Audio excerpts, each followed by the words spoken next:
अस्य श्रीशाकम्भरी कवचस्य स्कन्दर्षिः शाकम्भरी देवता अनुष्टुप्छन्दः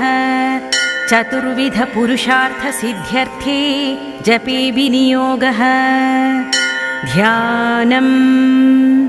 शूलं खड्गं च डमरुं दधानाम भयप्रदम् सिंहासनस्थां ध्यायामि देवी शाकम्भरीमहम् अथ कवचम् शाकम्भरी शिरः पातु नेत्रे मे रक्तदन्तिका कर्णोरमे नन्दजः पातु नासिकां पातु पार्वती ओष्ठौ पातु महाकाली महालक्ष्मीश्च मे मुखम् महासरस्वती जिह्वां चामुण्डावतु मे रदाम् कालकण्ठसती कण्ठं भद्रकाली करद्वयम्